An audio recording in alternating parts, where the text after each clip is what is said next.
for attending on short notice to talk about our love for the country. Without any further ado, I'm going to give the Commander-in-Chief an opportunity to speak to the statement that will be distributed to all of you. And then immediately after, we'll take questions. And then that will be the end of business after the question and answer session. I hope we're all ready. President and Commander-in-Chief. Thank you very much, Mbuyiseni and members of the media. Today is a very important day of those who are engaged in love affairs. And I can see that in this room, there is an absence of love because love is demonstrated through a powerful color of red because the red signifies love. So the EFF is just inspired by love. That's why it chose the color red.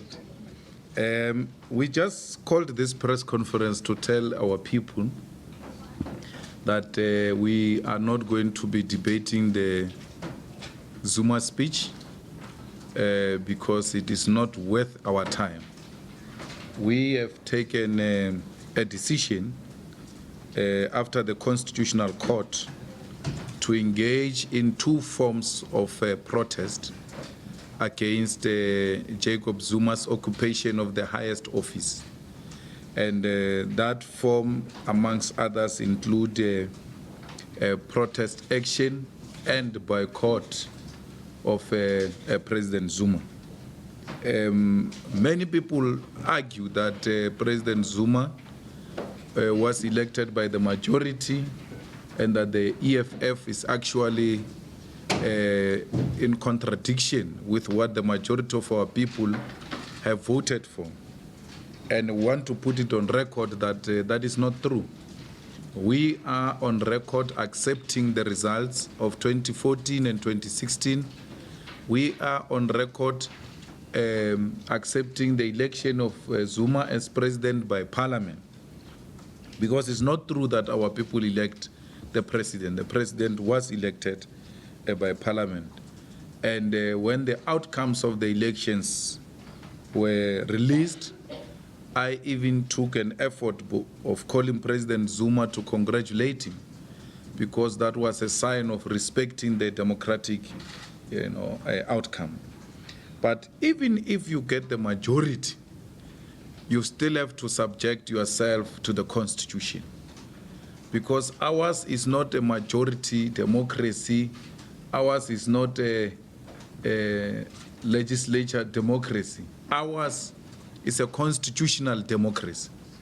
So even if you've got the majority, you are still subjected to the Constitution. So meaning that anyone who says I've got the majority, that person must be compliant with the constitutional requirements. And failure to do that, then we are turning this country into a mob. What makes us people, what makes us a nation, is our ability to comply with the Constitution. The inability to comply with the Constitution then makes us a mob. And we're going to subject our people to mob decisions, the will of the mob. The mob says we must go this direction. And that is unacceptable in a constitutional democracy. We have to put it very clear that anyone who violates the directive of the Constitutional Court, that person is violating the Constitution and therefore rendering constitutional democracy useless. And we are not going to be party to that. There are two things that makes a person to be a president. You don't require a matric to be a president, as you can see today. We have a matricless president. You don't even require a simple a junior degree. There are two things you must have for you to be a president. You must be faithful to the republic, and you must obey the Constitution. And the president then breached those two, and therefore is no longer qualified to be called a president of the Republic of South Africa. And that oath of office, the way it is so important, there is a special day where people get convened throughout South Africa to gather at the south lawns of the Union Building, where a president on that day will specially take an oath of office. That's how important it is. Everything stops. And if Zuma had refused to take an oath of office, he was not going to be president. If you refuse to accept that oath of office, you can't be president. That's why there is a special day for it. That's how important it is. Now, having taken an effort to organize such a special day to accept an oath of office, a person goes and breaches that which makes him occupy that office. So he throws away the key which gives him access to that office. And that key is the oath of office. Without that, you will not have access to that office. What type of a country we become which accept a person to break the door and occupy that office illegally, even when he doesn't have the key to that office? We are a country which is constituted by cowards who have accepted that a person who has compromised the oath of office can continue to occupy the office. And those that say we must adhere to the Constitution, we must adhere to the oath of office, are called names and are called disruptors by those who have become comfortable with criminals occupying the highest office even when they've disregarded the oath of office. So we don't have to be in majority. We don't have to be many to tell what is right. Only history will judge us.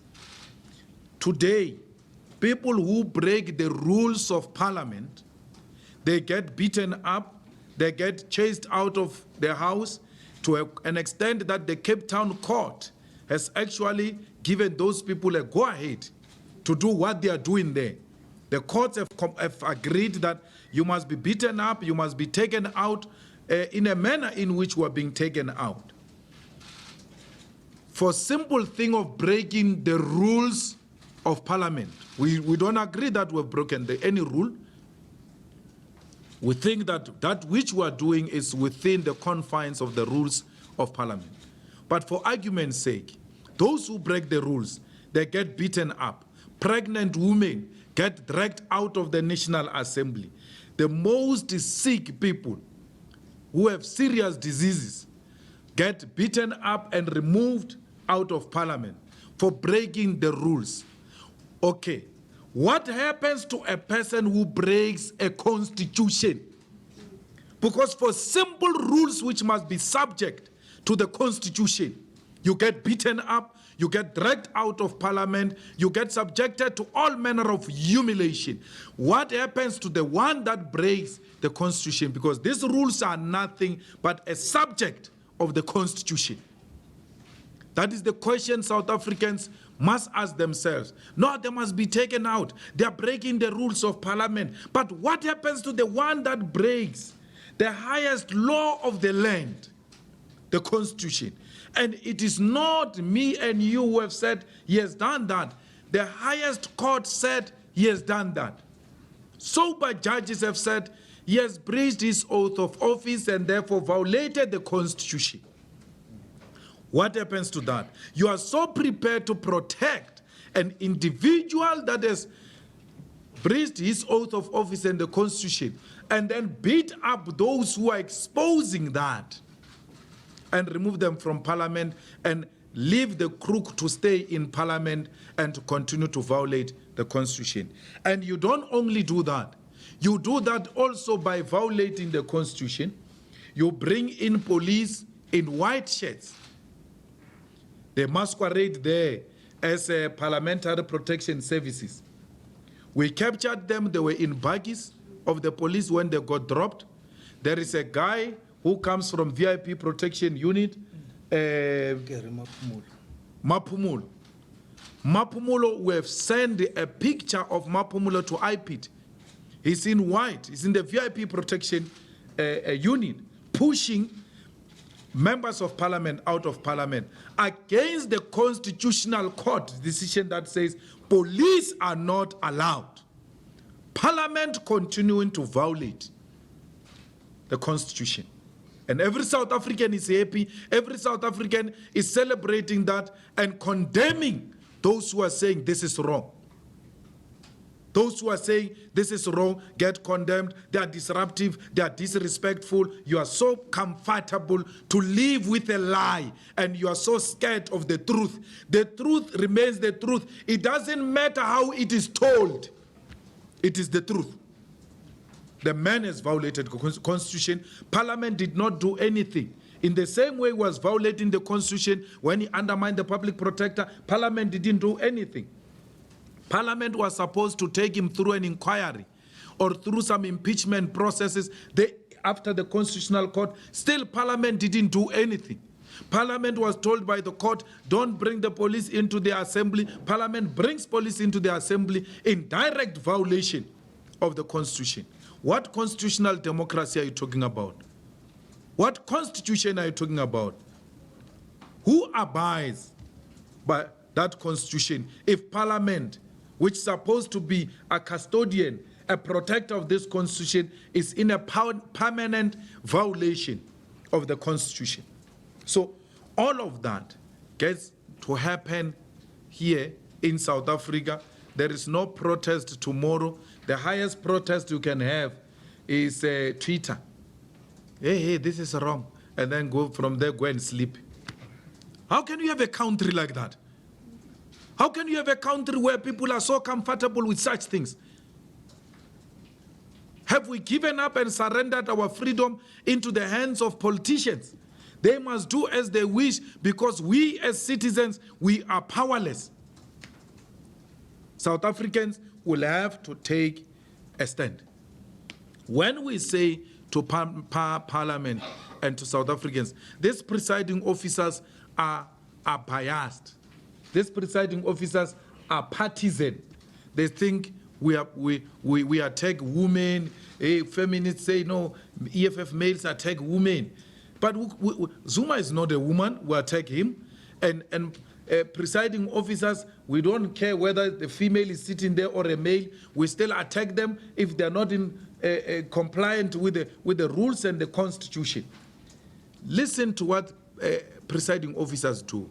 They say Parliamentary Protection Services is injured, is receiving medical care and counseling.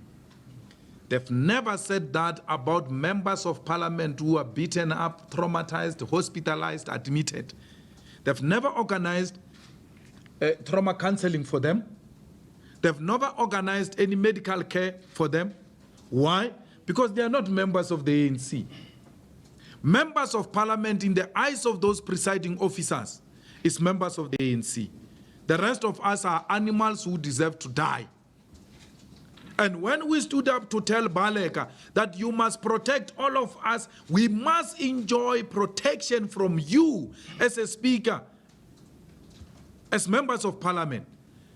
The so-called feminists say, no, they are attacking women. What is attacking women about that when you ask for protection from a presiding officer who is more bothered about the protection services than members of parliament who enjoy certain privileges, and such privileges have been waived in protection services which don't enjoy any privileges from the acts of parliament.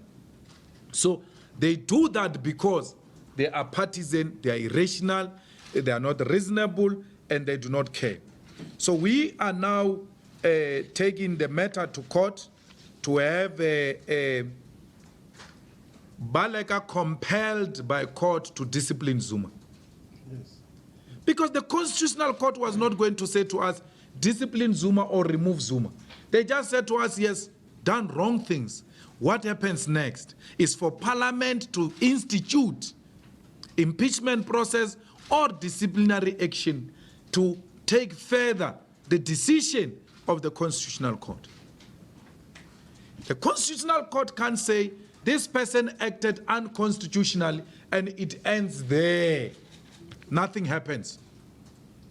If you allow Parliament to continue as if nothing happened from the Constitutional Court, you are rendering the Constitutional Court useless. You are doing exactly what they were doing with public protectors' remedial action. It can't be business as usual. So we want the court to compel Baleka to take disciplinary action, because the court said to Parliament, you failed as well when you were supposed to protect the office of the public protector yourselves and make sure the president is compliant with the remedial action of the public protector. You didn't do that. So we want Parliament, compelled by the court, to institute impeachment or a disciplinary action. Zuma must come before a committee and answer, why did he lie to Parliament that he's got a bond when he knew very well he doesn't have a bond?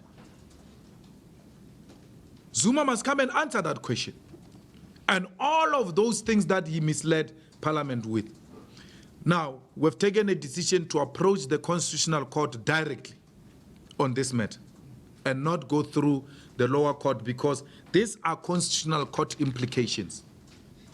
And therefore, it will be wrong to want a junior court to second guess what are the types of actions to be taken following the Constitutional Court decision.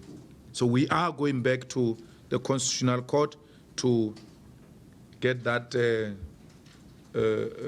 compelling judgment against the Speaker. We've written a letter to IPIT to expose all police who were involved. We're asking IPIT to investigate if there was a police involved and whether that was in direct violation of the Constitutional Court, because that's exactly what they did. And then, as you could have seen for yourselves, some of those people in white shirt are ANC branch activists. There's no one, that's what we are subjected to. There's no one or multi-party committee or process that engages in vetting of individual members of the protection services, if they are partisan or not. As a result, the ANC goes and recruits chairpersons and secretaries of their branches who are not going to be reasonable in executing the illegal instruction of the presiding officers. The lady who was beating us up there is an ANC activist. It's an ANC activist hired, an askari hired to come and kill members of the EFF and opposition. I mean, she just went to, she was holding the neck of that other white man there from Freedom Front. And there was never an instruction for that man to be removed. I don't know why the white man was being manhandled there in part. You can see it's an ANC hatred. So anything that is opposition, a protection service member is prepared to attack. You don't have to be told yourselves on how journalists were treated. We protected you. Members of the EFF protected you. I know Commissar Tebogo, our whip in the NCOP, had to fight a policeman who was harassing a journalist and say, leave this person to do their work. When they closed you down in the old assembly, they closed the gate and not allowing you to enter. We had to go and pull the gates and then push police away to allow you to enter Parliament. At the beginning, for sure, some of you were even happy that it's EFF members. Now it's visiting you. In the same way, it will visit all South Africans who are so happy to tweet about it and do nothing about it. Now, somebody was saying, no, maybe this EFF strategy is tired. People are going to be tired. Hey, this is the same strategy that removed the ANC in Johannesburg and in Tshwane and in PE, where people saw the ANC for what it is. The ANC is going to lose Gauteng. Yeah. And they must blame that again on Zuma. Because their inability to remove Zuma and discipline Zuma is eating on their votes. And in 2019, they must know that the EFF, when it comes to coalition politics, it will remember those beatings they were doing in Parliament. In the same way we remembered those beatings when we were constituting Johannesburg, Tshwane, and Nelson Mandela. And people tell us we are sellouts. Sellouts were for what? To vote for people who are beating us up, pulling us by our private parts, enjoying them nicely in Parliament. Those are the people who must vote for. People who, that's torture. People who are torturing us. You say we must vote with them to bring them into power. We will remember those days every time we take a very decisive decisions on how we constitute government. All of that. Mashatile must know that in the negotiations in 2019, those videos of our members being beaten up, females being dragged out of Parliament, screaming like kids, they will be played again for him to hear and tell us if he was in our position, what will he do? Gauteng is gone. They must know that. There is no any other chance of the ANC taking this province again. So that's how every time they act in Parliament, they decide the future of the ANC. If they think by keeping Zuma it enhances their votes, let them continue to keep him. Let them vote for his wife. Let them keep Zuma until 2019 elections. Let them use Zuma again in 2019 to campaign for them. The people will remember them. That this ANC is the one that kept a crook in office for a very long time, to a point where our country degenerated to unacceptable levels, where unemployment is high, where economy is not growing at an expected rate. So we are just saying to the people of South Africa, those who are not happy with us, you will thank us later. We are fighting for the protection of the Constitution. I want to salute those members of Parliament from the EFF side for being brave and for continuing to fight against an injustice. It takes special people to go and fight even when they know a battalion of soldiers, 441 soldiers, are around this building, ready to shoot and kill, because that's what they are trained for. With that understanding, the members of the EFF never retreated. They went on to fight against the advices of our parents that you had their soldiers, the best thing, don't go. We went because that's what we said to our voters we'll go and do. We will fight corruption using all the necessary means available to us to defeat this corruption. And the members of the EFF have displayed exactly that fearless character. That's what we need in a fighter.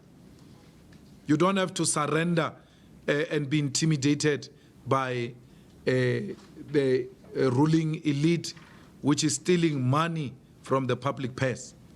All of them were inspired by the fear-focal spirit when they entered that parliament and they all knew that anything is possible, but we are prepared to die in defense of our democracy, because without this democracy, we are just a group of a mob, and we don't want South Africa to be constituted by a mob.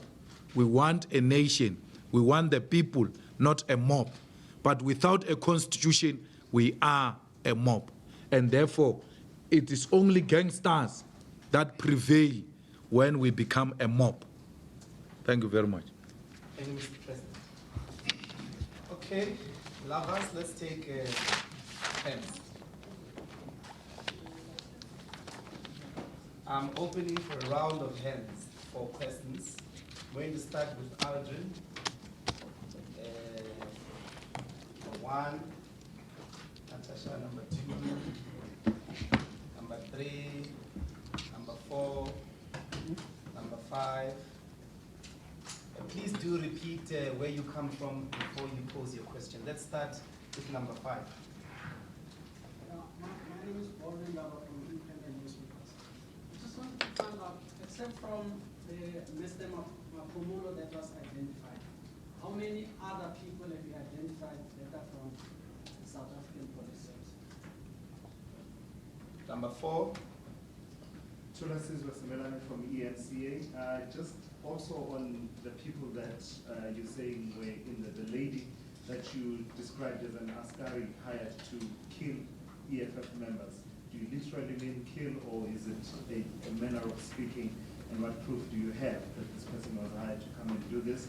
And secondly, on your decision to not take part in the debate, do you not feel that you've lost out on an opportunity that you have used in previous years to make your points that you want to make about President Jacob Zuma and then leave afterwards, as we've seen in the past few years? Number 3. Yeah, Rich Poplack, Daily Maverick. Question, just 2 questions. One is further to that. Any more proof? Are we getting closer to the biological weapons, the syringes or anything like that? Any photographic evidence? Number 2, there's definitely a little more exhaustion this year over the same sort of thing that's happened over the course of the past 3 years, I guess. Are you not nervous that this is going to hit you in the ballot box? How does this translate, I guess I'm asking, into a strategy on the ground? How do you build from here? How do you beat this exhaustion that really is hitting our democracy quite hard? Number 2. Natasha from the Business Day. 2 questions. The first one is there seems to be a rising debate in certain ANC quarters about the benefits of actually having a parliamentary democracy instead of a constitutional one. It's been raised by, it was first raised by the Progressive Professionals Forum, and it's now been raised by the ANC Women's League. What are your thoughts on that? And the second question is about your approach to the Constitutional Court. Have you received legal advice on that? And are there not concerns over, the separation of powers and over a violation of that if the court intervenes in order to discipline the president? Number 1. Alvin St-Pierre from SABC TV News. I'm going to start off from that question as well. If the court then makes a decision that President Jacob Zuma should be disciplined by the National Assembly, do you really think that that process will be credible, considering that last year already there was 2 motions of no confidence and nothing came from that? Is it the EFF's view that South Africa has hit a constitutional crisis? As you were saying earlier on, that you have a president that has disrespected the Constitution, and as the Concord has found, also failed to protect and uphold the Constitution. And is it probably time to dissolve Parliament? You've done? Yeah. Excellent. Mr. President. Thank you very much. We have identified 2 SABS people. The lady we are saying is an ANC activist. She's also SABS. And we are continuing with the identification of the 21 riot police who were employed on that day to masquerade as parliamentary protection services. You see a person beating us up there, and you say, do you have any evidence that this person was coming to kill you? What more evidence do you want?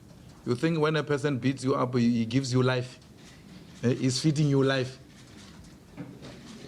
I mean, that question doesn't arise. That's evidence enough. Hired to beat us to death. Her colleagues had to stop her. Her colleagues had to push her back, or no, don't behave like that. So you can see this is a hired askari. And those things of injections and all that,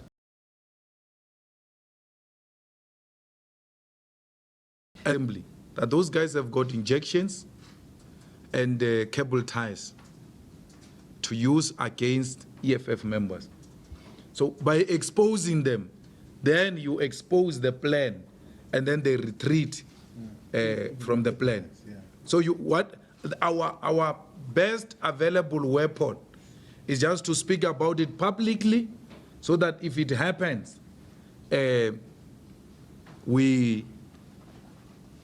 the public knows that these people have always planned to inject people.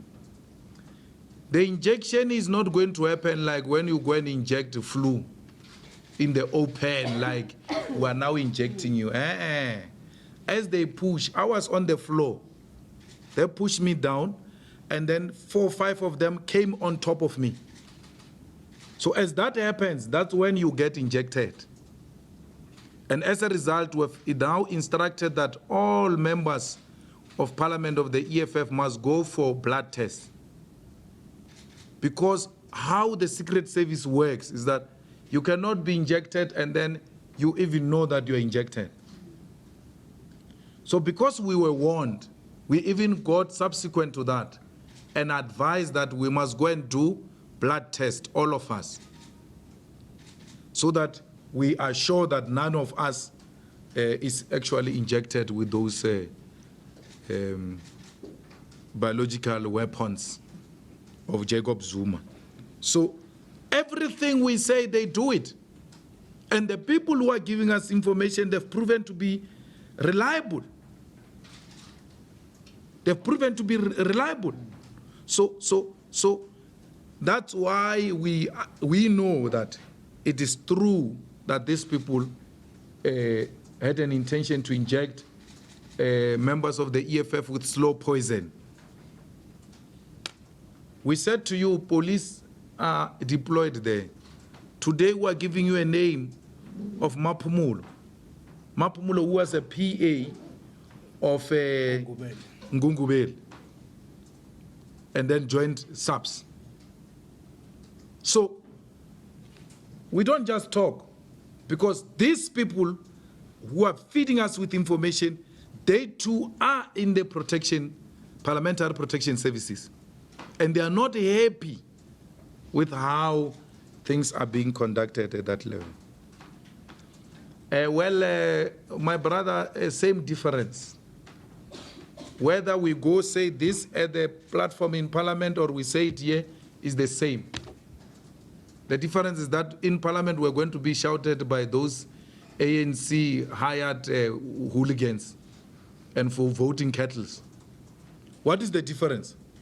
That which I say here, I would have said it in Parliament. And it was even going to be worse in Parliament. If they don't like what I say, they can even switch off the sound. And then SABC and ENCA don't get the feed of the sound. So here, there's no one who can switch off the sound here. We talk uninterruptedly. So I think it's better here, where we talk and we don't get interrupted, and we're not subjected to the footage and the sound determined by those Parliament staff, which is also partisan. Ballot box. You will know better than me that the EFF is the only ones that got increase in 2016 elections. And EFF was doing exactly what it's doing now. And then that question was asked, don't you think your voters are going to leave you don't you think this thing is going to hit you at the ballot box? We increased, the DA declined, the ANC declined, and lost municipalities. With what is the ANC strategy? Is keep Zuma strategy. What is the EFF strategy? Remove Zuma. And then EFF got more than 100,000 votes.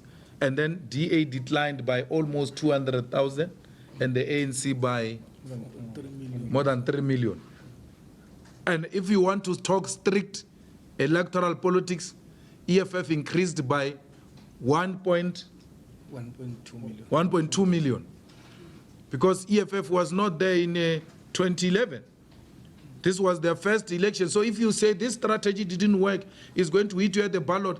This strategy gave us 1.2 million votes in 2016.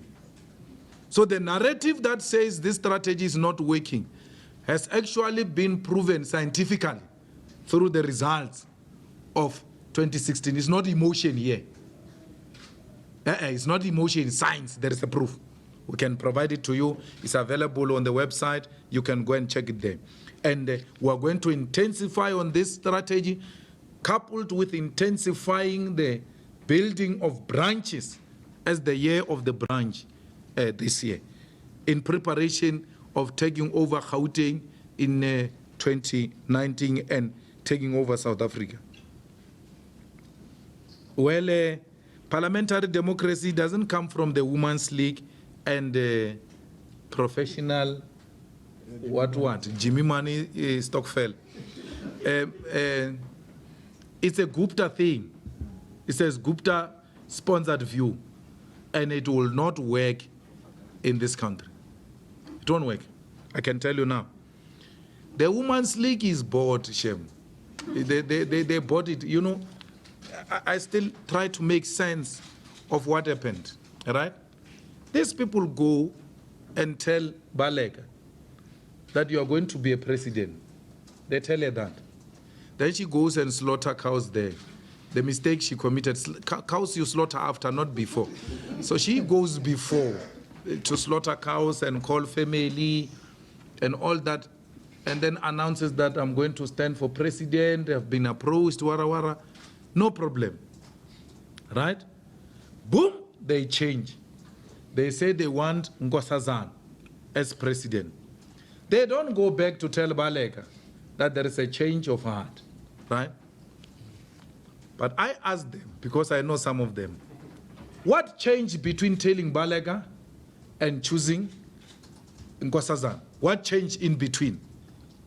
Because they say, no, Baleka was discredited, the EFF had finished her, and then she was not going to be a sellable candidate. But even that time you approached her, already everyone had seen the type of a person Baleka is, and therefore she doesn't qualify. There is no political justification from the Women's League why they changed from Baleka to Nkosazana. And the only logical explanation will be they were bought by the Guptas. They were bought by the Guptas because Nkosazana works with the Guptas. In the submission we made to Public Protector, we gave them evidence of Nkosazana frequenting the Gupta's house. Nkosazana went to accept the Gupta's money in full view of all of you. When she accepted that non-existing award, the person of the decade or the year or something like that. And then on top of that, they gave her money. And then she said, I'm going to give this money to charity and what, we are not sure. But how do you take corrupt money even to charity? How do you take proceeds of crime? Let's say she has taken the money to charity. How do you take knowingly the proceeds of crime to charity and want to tell us you are the best leader that can succeed Jacob Zuma? They just want to continue with the pattern of Gupta corruption. That's why she went to take that money. So the Women's League's change of heart is money. It's nothing that they must give. Okay, they must write a political document explaining why they moved from Baleka to Nkosazana politically. What changed? And the absence of reason can only be money. Can only be that they are bored to change from Baleka. Yo, what a terrible thing they did to Baleka. They even told her to leave the former deputy president. She's in trouble. Former deputy president status, which was permanent with permanent salary and permanent protection, and said to her, go and be a speaker. Firstly, Zuma promised her that she's going to be deputy. And then Zuma made Cyril deputy. Then they said, no, go and be a speaker, we'll work around this thing, you'll be a president. And she raised a concern that what is going to happen to me with this protection and the permanent salary if I accept speakership? They said to her, no, you're going to come back at a more higher position as a president. She accepted speaker. By accepting speaker, she lost all those benefits of a former deputy president. And we are waiting for her, by the way, to finish in 2019. We want to see if there will be any protection following her. Hey, there will be trouble. Yeah. We're not going to allow that. She's going home without protection, without permanent salary. She was misled by Zuma. She was used by Zuma. That's what we say when we talk about using. There is nothing that warrants feminists to say anything. Even ourselves as males, we say Zuma used us. So when you say Zuma used a female, hey, this is a disregard for women, there's no any other way of putting it. It's the truth. You're not going to hide the truth here in the name of non-existing feminism. The truth must be told to everyone. If done by Nomvula, she must be told she's corrupt. There's no any other way of telling her. Don't use feminism to protect corrupt people. So, Baleka is in trouble. The biggest loser of them all is Baleka Mbete. She's gone, she's going, finished. There's nothing we can do to help her. A terrible mistake she has committed. That's why that day she didn't remove us quickly. She just said, hey, maybe they can help us with this thing. Hey, we don't have any way of dealing with it. Maybe the EFF can help us. That was unlike her. You must go and look at the previous videos and look at that one. It is of a person who's also tired of this man. She's tired. She's just forced by a position in the ANC and parliament to do the things she was doing. Even after we said we are going, we had to wait a bit to be taken out, because Baleka was still not sure, should I call people for this one or for this one? She was so undecisive that day, because she has realized that this man is not worth protecting. She was conflicted. And then when Honorable Buthelezi stood up to say, they say I must shift, and then she wanted to use that as a way out of calling the protection services. You see an old person is even saying, yo, can you call them already? Because we're waiting here, we want to see what's going to happen. She's trying to find a way out of it. Why? She's extremely disappointed by how President Zuma treated her. She's now talking to Didi Mabuza so that she can be president in Didi's campaign, and then Didi is a deputy. Didi's campaign has got a lot of money. You must not undermine it. It has got potential to emerge. They've got a lot of money. They are backed by people who don't play. We'll tell the names as the time goes. They are backed by people who don't play. They give out money. We know those people. They don't play. They even bought former youth league people to go back to DD. That's how they don't play, those ones who are begging DD's campaign. And that's how DD is so confident. Listen to DD when he speaks in Mpumalanga. He says, we don't trouble the ANC. We're the best province. When they call us to campaign, we take our trucks to go and campaign. That's how good we are. And please, even when I'm gone, look after this province. The man is already seeing himself somewhere else. His future is no longer there. Why? Because DD knows that this campaign has got a lot of money. And what works in the ANC is a lot of money. You buy your way into the presidency. The one with the money will win. The ANC is available to the highest bidder. The ANC is available to the highest bidder. So the one with a lot of money, DD, the way he has organized himself in Mpumalanga, if he works very hard and then brings a solid Mpumalanga, solid without a dissent, Baleka will be president and Didi will be deputy. Because everywhere else, provinces are divided except Mpumalanga. That's how, I've never lost a conference all my life, so I know how conferences work. If you want to win a national conference, out of 9 provinces, you must have 2 provinces solid. It doesn't matter how small they are. They just have to be solid, and there shouldn't be a dissent. And then those provinces must pronounce you. There must be a legitimate structure that pronounces you. Then from there, you divide the rest of provinces. That's it. You're God. You're president. Cyril Shemo, he doesn't have anything. So anyone that is putting his or her money on Cyril, you're wasting time. It's only Gauteng that is begging him up, and Gauteng is not united. That Muzwandile and Nomvula, they are organizing their own thing to paralyze the unity of Gauteng against Paul and them. So it's finished. So Cyril's campaign is run by Gauteng. And Gauteng doesn't have a history of winning national politics. They don't have that history, Shem, because they all know too much. The other one doesn't listen to the other one, so there's no such a thing. So KZN is divided, and therefore Nkosazana's way to the presidency is not automatic. But what makes Nkosazana to be the front runner is because she was pronounced by a legitimate structure of the ANC called the Women's League. So anyone who wants to contest Nkosazana must defy the ANC nonsense called no debate on succession and pronounce their candidate. Because they say no pronunciation of candidates, yet they have pronounced and they run with it legitimately. Pem Chwete said, we are here in Eastern Cape to support our candidate, yet the so-called debate on candidate is suppressed. It's suppressed for those who contest Nkosazana so that she can have an unfair advantage over others. By the time it gets open for everyone, Nkosazana is in the lead, she's in the lead, and all of them are running way behind her.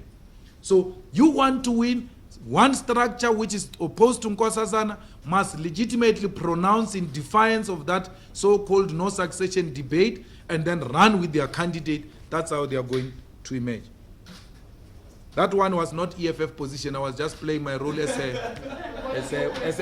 a political analyst. No, I don't care who wins. I mean, that whoever wins in the ANC will not be a president of South Africa. That you can be guaranteed. Because all of them are compromised. Cyril is compromised. Nkosazana is compromised. Baleka is compromised. So there is no clean candidate. If I had to choose, I would choose Kgalema. That is the only one who can take the ANC out of this crisis. And Kgalema said correctly so, the ANC must not recycle leadership. That's leadership. That's what makes Kgalema unique. That's what makes Kgalema something close to O.R. Tambo. Because he's not obsessed with it. He says, well, I've played my role, I've seen it all, and there are more younger people after me who can lead the ANC. That's leadership. That's what we call a leadership. And if I was there, I would have told them all of this mess. Kgalema can't save the ANC from losing the election, but he can start a process of re-energizing, reviving, and rebuilding of the ANC and reposition it as an organization of the people and not organization of factions and business interest. That's what Kgalema can do. He won't save it, but he can reorganize it. He can make it go, build from the ground to become what it used to be under Nelson Mandela and O.R. Tambo. Well, there's no interference by court when the court says you must discipline a person. The court said to the SABC, you go and constitute a disciplinary action against this chap. You go and remove this chap. So there's no interference. There is precedence to that effect. And Zuma is nothing but a citizen of South Africa. We are all equal before the law. So if the court can pronounce on Hlaudi, correctly so, the most useless individual, it can also comment on his father Zuma and say Parliament has to hold President Zuma. They've got a nice language here in Parliament. They won't say it the way I'm saying it. They will say, Parliament must hold President Zuma accountable. The best way they know as Parliament. And that is through constituting committees and all those type of things. But Parliament, for now, is refusing to hold him accountable, and we need the court to compel. That's why ours is a constitutional democracy, because if it's a parliamentary democracy, we'll be subjected to the views of the majority. And who are this majority? A mob. A mob of drunkards who are obsessed with bribes, who are obsessed with themselves, and don't care about what happens in South Africa. So imagine those ANC people, if they are bought one by Guptas, they can actually, in a parliamentary democracy, decide to close all banks which have closed the accounts of Guptas. That's what parliamentary democracy was going to do. All banks, you disagree with Gupta. Malema said Gupta must no longer come to EFF press conference. Arrest. Arrest. Is undermining media freedom. What is media freedom? Gupta. So, parliamentary democracy, that's how they see it. Well, we have not reached that constitutional crisis because the center is still holding from the judicial point of view. The only leg that is still holding this democracy intact is judicial. And that's why when you get some corrupt judges amongst our beautiful judges, we get extremely worried. That if this judicial can be collapsed, we're finished. We always say that. We are finished. And we are worried every time judges behave like they are untouchable. Judges must be held accountable themselves as well, so that they can continue to hold our democracy intact. You know, Mutata, Judge Mutata, his case is forever not concluded. That's a threat to the judicial integrity. In the Western Cape, that judge, President Hlophe, that's the most worrying thing about our judicial. But you'll always get those, rotten potatoes, which want to spoil the whole bag. It's the EFF's job to remove these rotten potatoes. So we will do that even in the judiciary. Judiciary must never think that it is untouchable. Because if they have that attitude and mentality, then that is gangster mentality. That is a gangster mentality. So the courts must be held accountable. And we are happy with the work that the Chief Justice is doing, trying by all means to hold the judiciary intact and to ensure that the judiciary is compliant with the Constitution. But I can tell you now, and I know that for a fact, the ANC is doing everything in its power to corrupt judiciary. The last time we were sitting in the Judicial Service Commission, they wanted to appoint Grinama Malindi into a court. Grinama Malindi is the disciplinary hearing prosecutor of the ANC. He sits there in the ANC Lituli House to prosecute people who are doing wrong in the ANC. They were fighting for him to be removed directly from Lituli House into a bench. And that confirmed to me that the ANC is doing everything in its power to infiltrate the bench. We fought against that and we succeeded.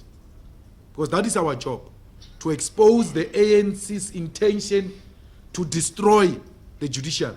There is that work. So when we say to you, judiciary is working, judiciary is still intact, tomorrow when we say there is a problem with this judiciary, don't say they are contradicting themselves. No. As we speak now, everything is well.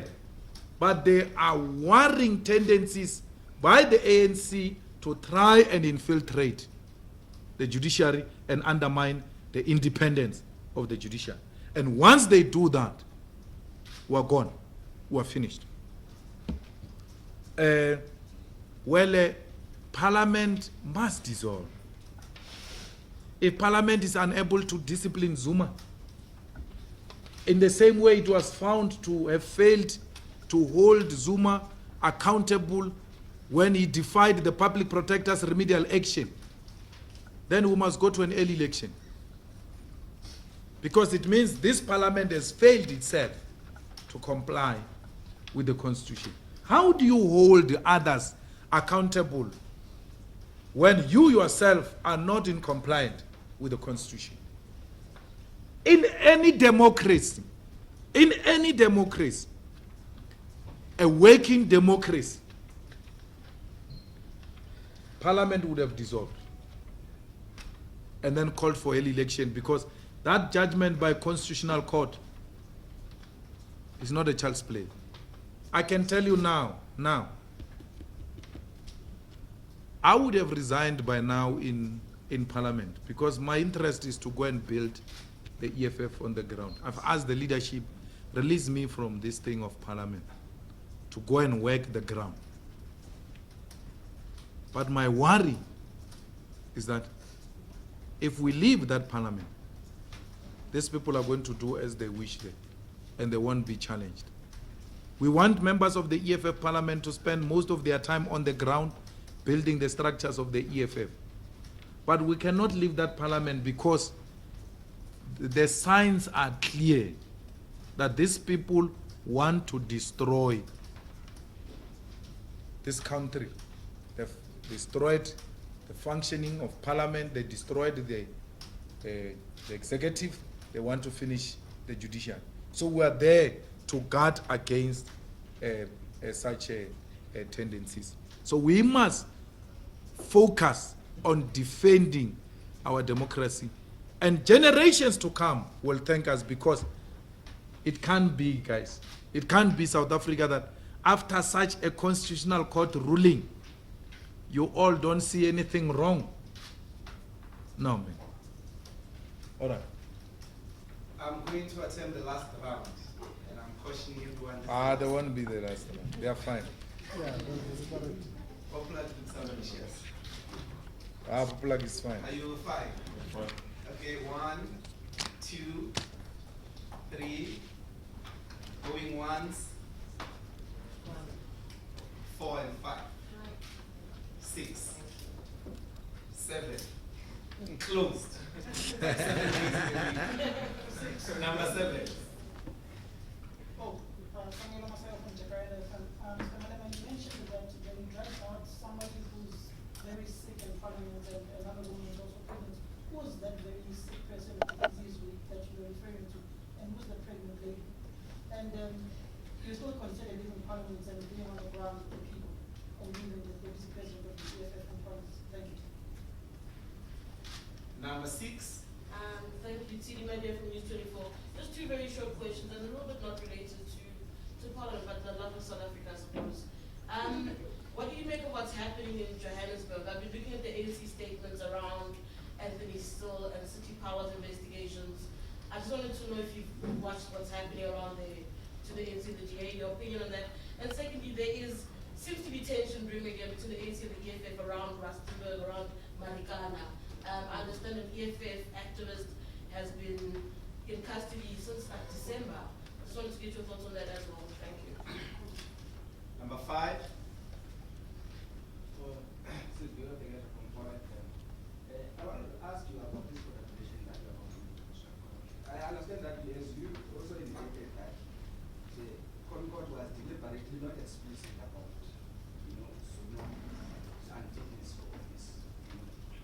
How do you think now it's going to be different when you are going to say it must convey Malambe to punish Zuma or to do anything that is going to lead to his impeachment or discretion against him? Because I'm sure as everyone understands that the court may just raise a principle without necessarily saying anyone is unfit, you know, to control. But I answered this question. Yes. Can I add to that? Sorry, my Okay. question's added to that. Yeah. I wanted clarity on that. Because you were saying that the court should say that Parliament is holding them accountable.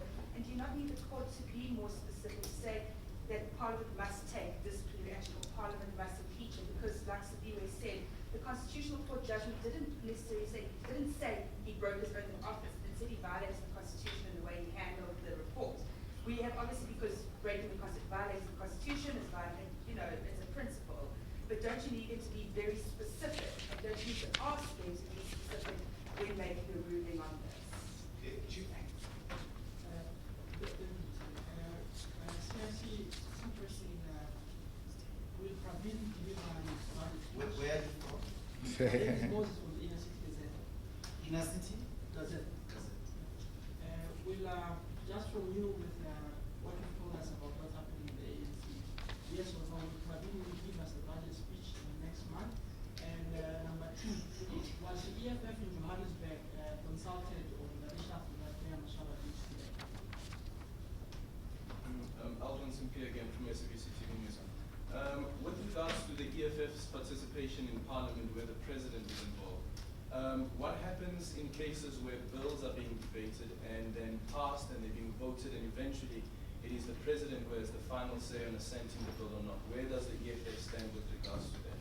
And then the final question is on Metsimahulu. What's the status? What was the question again? The first one? It is when the EFF says it will not be participating where the President is involved, right? There's let's say the Q&A, for instance. You will not be part of the debate. Or wherever the President will be part of the debate, of debate within Parliament. And my question then is, when you have a situation where a bill is being debated in Parliament, then eventually it's being voted on and the bill is then passed and sent to the President, who has the final say on assenting the bill, where does the EFF stand with that? Because the EFF has already made a conclusion that President Jacob Zuma is illegitimate, is an illegitimate president. Where does the EFF then stand with regards to participation in Parliament where bills are involved? And then the final question is with regards to Metsimahulu. What's the status with regards to that? President, did you raise your hand? Yes. Oh, she interrupted you, yeah. Sure. Malema, I just wanted to find out with regards to all of my colleagues now asking about the home councils. If one adds to that, you can say Mohali City is also like quite a lot of turmoil.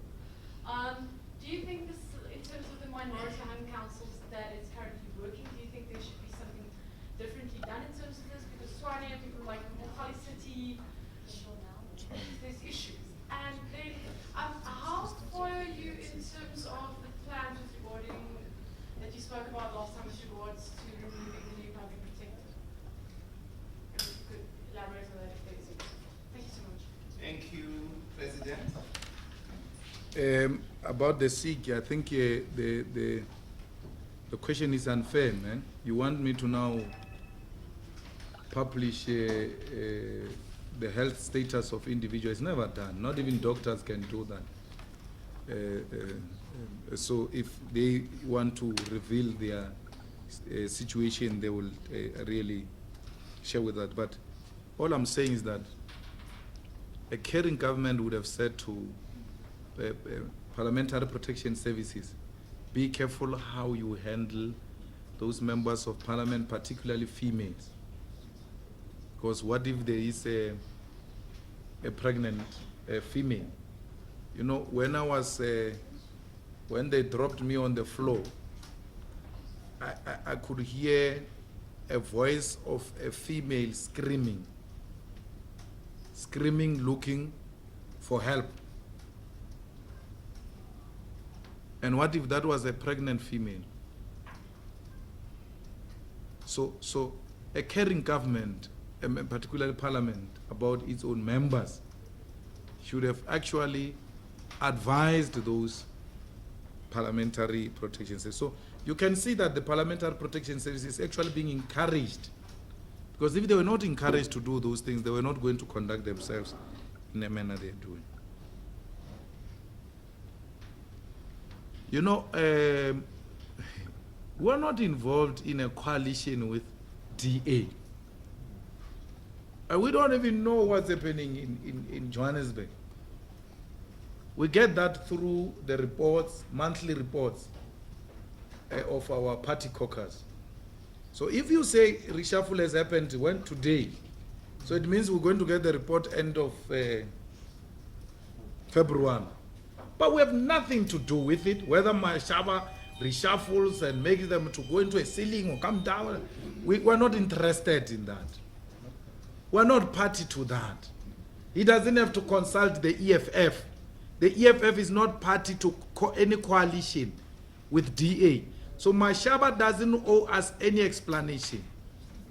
If he dare messes up, we'll meet him at the council and we'll take him head on and hold him accountable. That's it. That's where our relationship with DA starts and ends. We meet at the council. Outside that, we have nothing to do with the DA. So we wouldn't know Mashaba is reshuffled. For sure, he told his coalition partners that I'm reconsidering a reshuffle because some of those MMCs they come from other parties.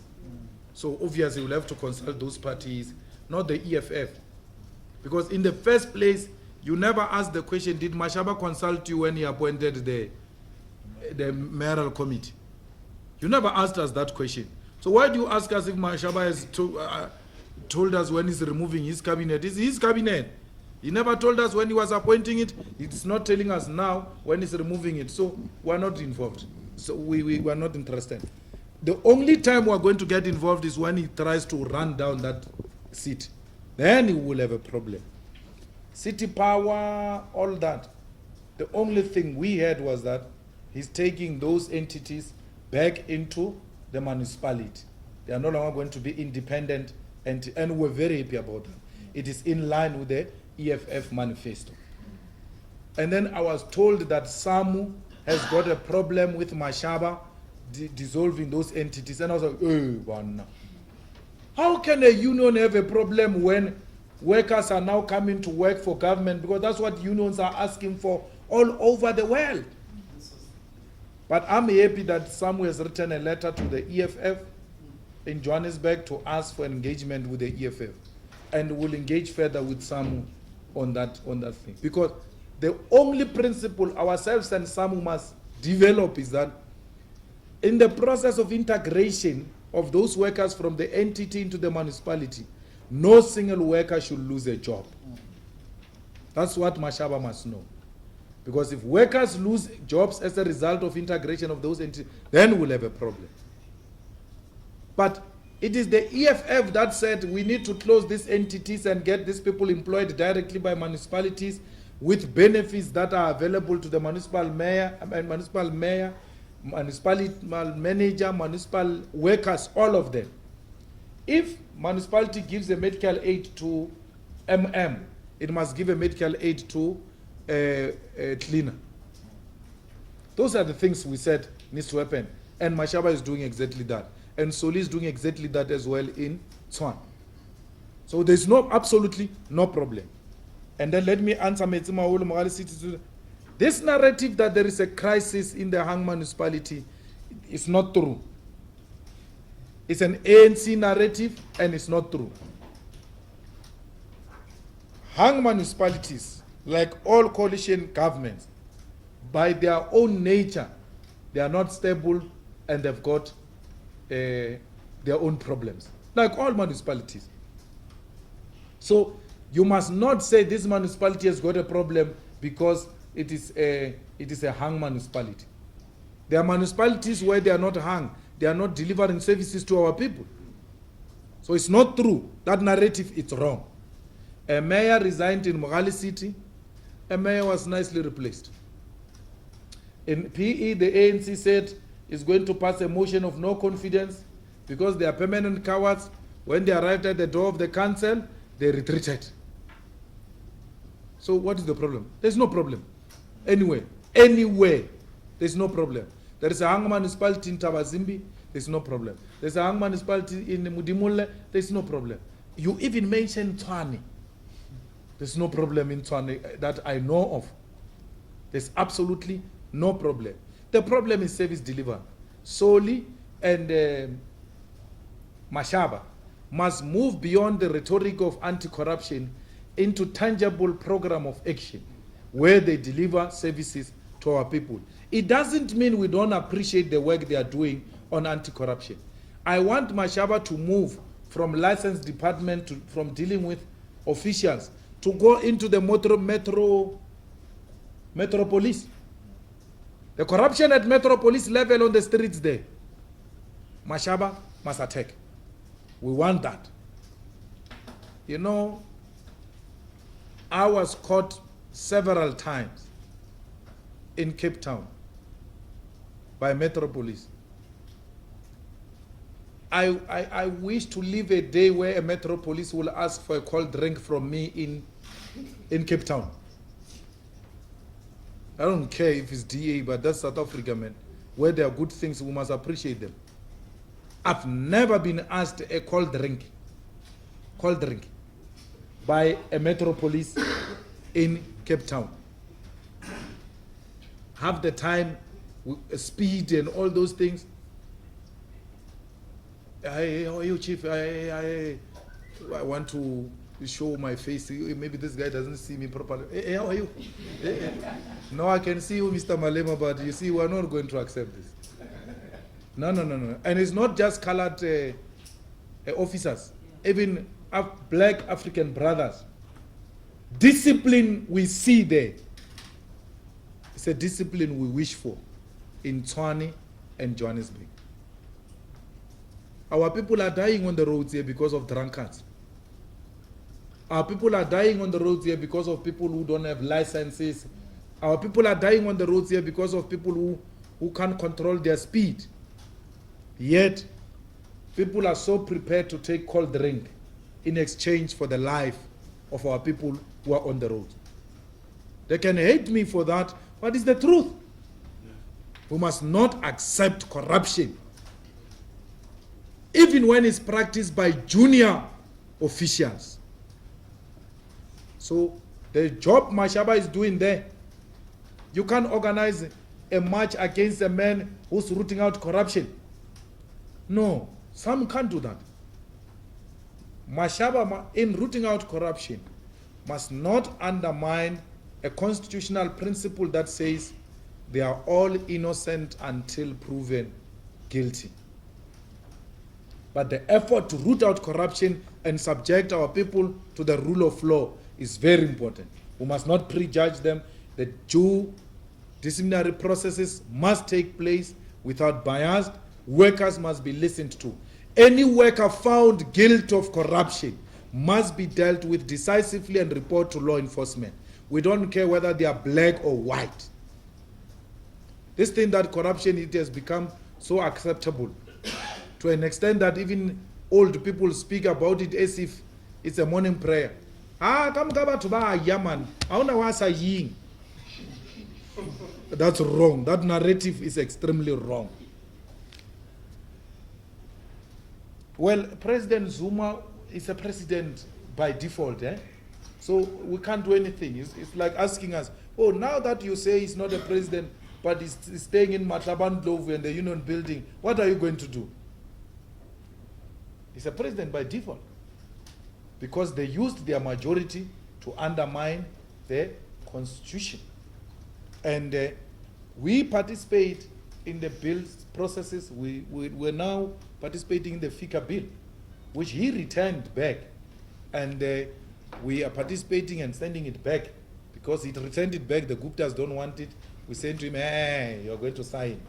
There's no problem here. So we will participate, but listening to him and according him that status and standing ovations and praises, we can't do that. Sorry, we are not part of that. Praveen will provide the budget speech. And if it's not Praveen, there will be a minister of finance to provide that. Let me tell you, and there's an advice I must give to Zuma. If he wants to fire Praveen, he must fire him and live with the consequences.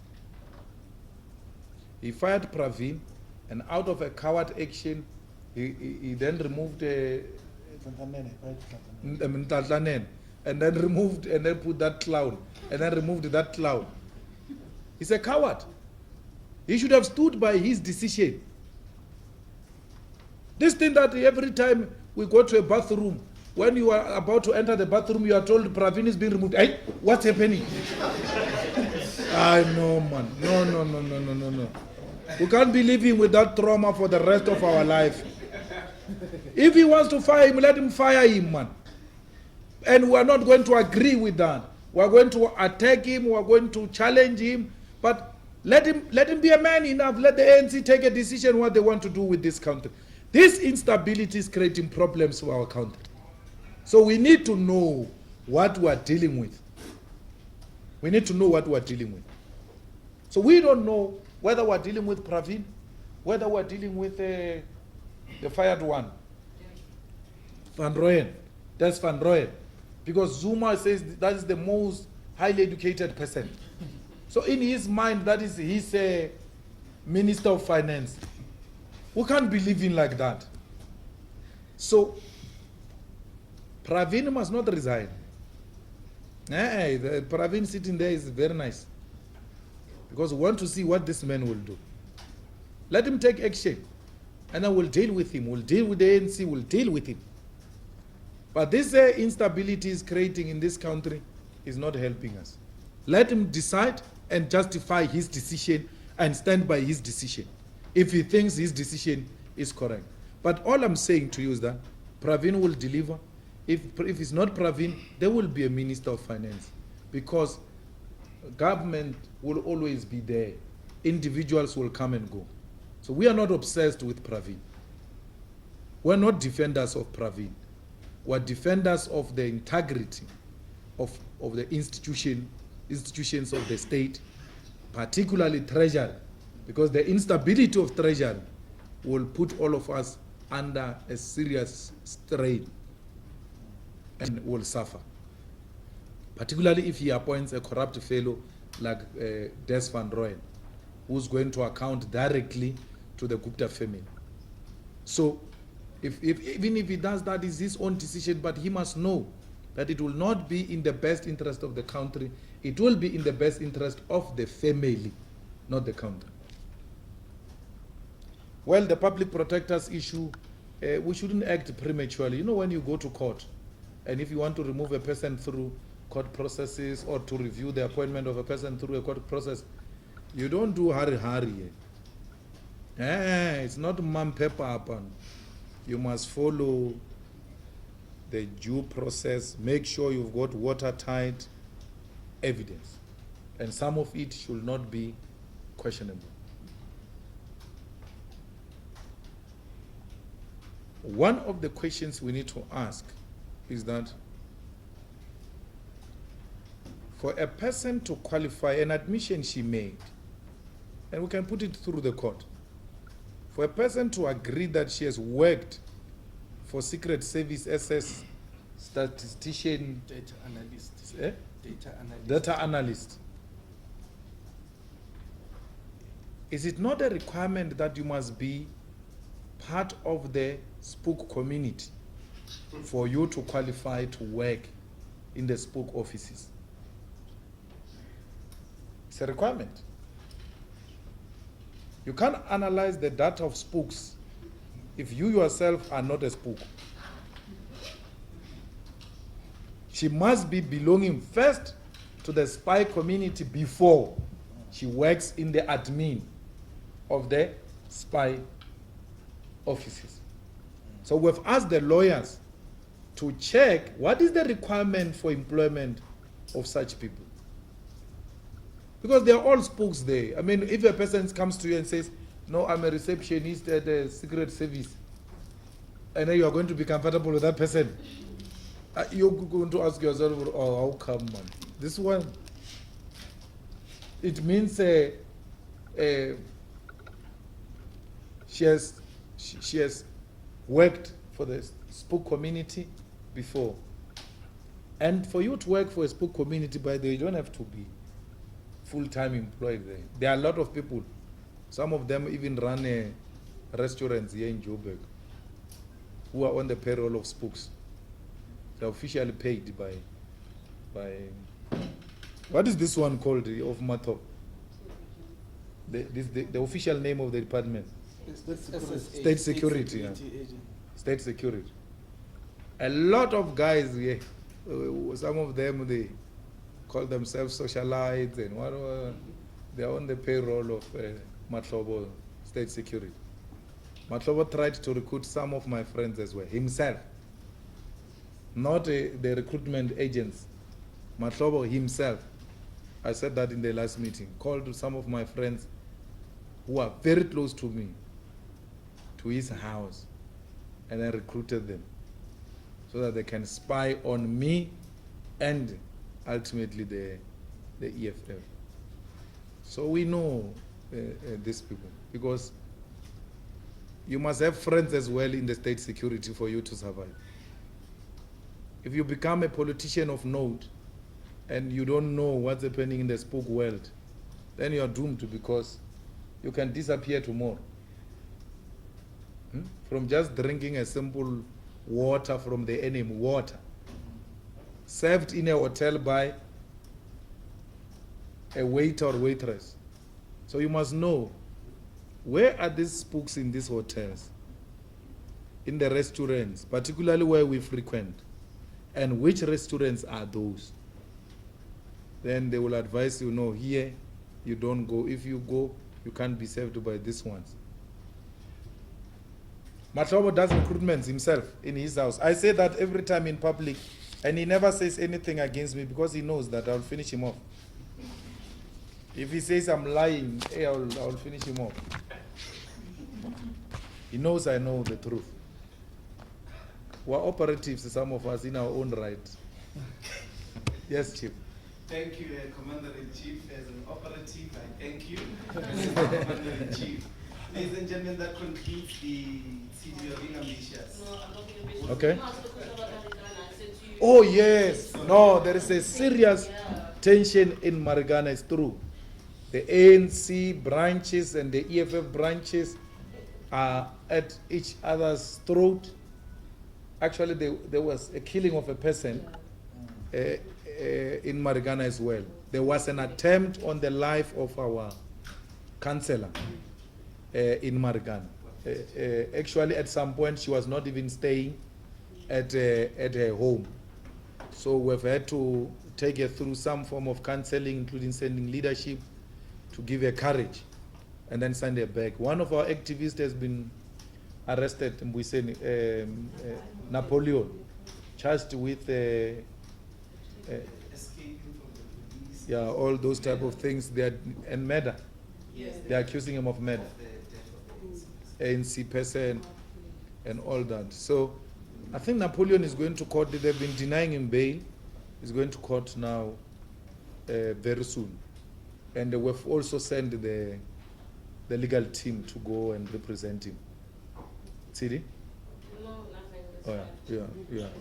So that's what is happening. It's 2 tents in Marikana, but this time it's not the mine workers and the mines. It's the community members along political lines. We've told our members to act with restraint and don't be tempted to engage in any violent activity, because we don't agree with violence. I mean, even what pirates did. We don't agree with those things. You see. And I want to write a letter to PSL to suggest that these things of scores, we must agree. You can score up to what? Because it's not right, those things they are doing of going to 6, 7. It's an unacceptable thing which we need to regulate, so that the integrity of the club man is not wiped away on that day. Pirates is a very big club, it must be respected. So we don't agree with violence, and we are dealing with the situation in Marikana. Actually, Commissar Mbuyiseni and Commissar Lien Mateis assist with that matter of ensuring that there is peaceful settlement to whatever disagreements which exist in Marikana. At the center of it all is also those houses. You remember the houses which were allocated by government. Now, the list which government produced was not a list of people who come from Marikana. And the Marikana people had a problem with that. And they said none of those people on the list will occupy those houses. As a result, they occupied the houses themselves. Now the ANC people are saying, no, you occupied our houses, because they know that they are the ones who stand to benefit because they are privileged to the list. And that has created serious tensions in that area. Okay? Thank you very much. Thank you very much again.